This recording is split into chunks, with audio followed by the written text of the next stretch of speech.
sold 5 years ago. So I sold most of my yards when I was 22, and then I held on to some in Wichita when I was starting another career and just trying to kind of bridge the income gap of being the owner of the company to starting over, starting more of a career, but still not wanting to take a huge pay cut. But so yeah, I sold at 22 and completely exited when I was 25.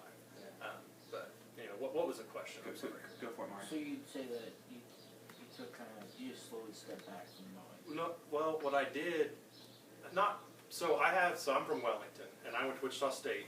So I had all my Wellington, my Wellington, Belle Plaine, Mulvane. Like I took care of the Kansas Star Casino for the first 3 years they were open. So I had all those, but then I decided I was going to be an electrician, and so I couldn't do both in full scale.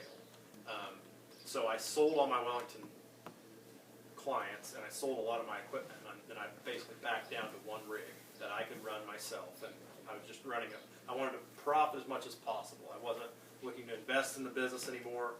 I was like, I'm going to do this 2 or 3 more years. I want as much in my pocket as possible, which is really the model you guys are probably going to run.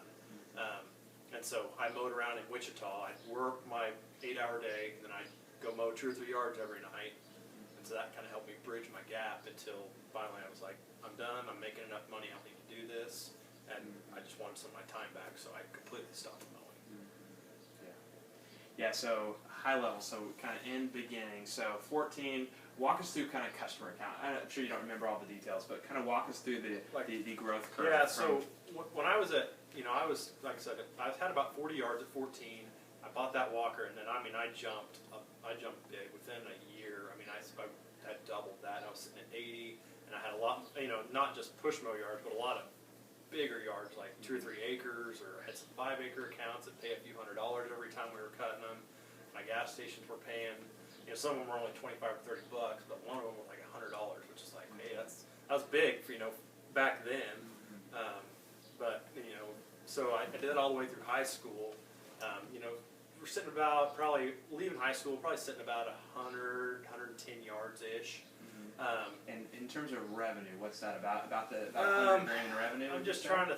I was probably making about 90,000. Not taking home 90,000. I'm talking top line 90,000. Lots and lots of expenses, and I got to pay myself out of that and all that too. But pretty good. Basically, I was handling a lot of money. It wasn't all for me, but my hands were on a lot of money. So that's about where it was. Exiting high school, and then I had another big growth from high school to college. So, and where did you max out for revenue? Yeah, revenue, customers, yeah. Whatever. So revenue. And Jared's a humble guy. Our best. I just want to put my him best on year the was $250,000. So, and I was riding the 2 to 250 for 3 or 4 years until I was decided to get out, or decided to make a big downsize, which I sold those customers for a profit and sold a lot of equipment, and it was already paid off, so that was money in my pocket. But still kept a few, in that kind of bridge time. So here's the reason I ask Jared these questions is because I want you guys to.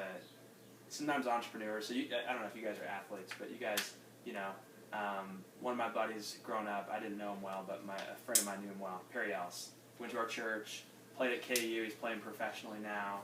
And it was like, you walk in and you say, ooh, Perry Ellis. He probably knows a thing or two about basketball. Because he's 6'8", he's huge. You can just tell. Entrepreneurs, you can't always spot an entrepreneur when they walk in the room. But they have that same sort of game inside. So what I want you guys to understand is the opportunity here. And what questions can we ask that will help you today? What we talked about. Help you today and also help you 5 years, 10 years from now. Okay? So I put them on the spot. So Jared, here's what I'd like to know. When you were, I'd like to hear, again, Jared's a human being. I'd like to hear about some of your not so successful days. So we focused a lot on the wins, but part of being an entrepreneur is accepting some of the losses. So would you mind walking us through a couple of those, like, ooh, that wasn't quite so good? Yeah, I never got a lesson in this. I just kind of self-taught. It's like, you grow with what you know, but sometimes you can get a little bit too big for your britches. could say where I came from. So like right when I was in college, I was kind of trying to be everything to everybody. I was new to college, new to Wichita, and I had all my accounts in Wellington, and then I had grown a bunch of accounts in Wichita, and I just picked up a Kansas Star Casino. And the spring, and I was trying to do a lot myself. Probably should have delegated more, but I didn't have the systems in place. And so, trying to go to class, trying to run this business, Wellington, Wichita. I mean, I'm trying to do everything. And the spring didn't really cooperate with me. It was real dry and cold, and then it like rained and got warm overnight. So I'm trying to do all these cleanups like in a hurry, and the grass is already turning green.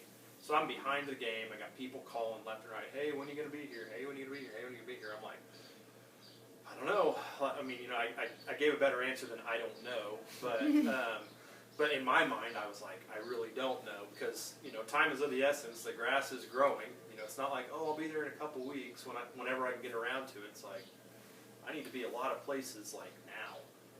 So that was kind of a hard time because I was, I couldn't fill that gap in everything that needed to be done on my own. So that was tough. Every time the phone rang, I knew I was in trouble for something. Which, it's fun. It sounds funny, but it was really, really pretty scary for me at the time because I'm like, I'm letting people down. That goes against my values. If I say I'm going to be somewhere, I'm there. If I say I'm going to do it, I do it, and that's just how it was for me. And so when I got to the point where I couldn't do that, not because I didn't want to, just because things weren't going my way, and I was just experiencing a growth hurdle. That was just tough. But I did make it through that. But I learned I have to trust some people and I have to figure out a way to keep guys on a little more full time. So that it's not like, hey, I need you to work 60 hours a week, half the year, and I don't have nothing for you to do the rest of the year. I kind of had to learn to balance some of that out. I don't think you guys will have some of those problems. You won't have to have because of Joe's model is a little better than mine. It's just different. But those were definitely some tougher times for me. Thanks for being humble there, bro. I remember that feeling, that anxiety of like the phone rings. And just like, or you have a voicemail, you don't want to listen to the voicemail. Yeah, you're like, oh, I know. I don't want to listen to that voicemail, yeah. But it's kind of what we talked about before, right? That kind of feeling of shame, like, oh, I've let somebody down. Now, Jared's not the type that's going to go hide, which is how he grew a huge business. But that's a lot of weight to hold. So thanks for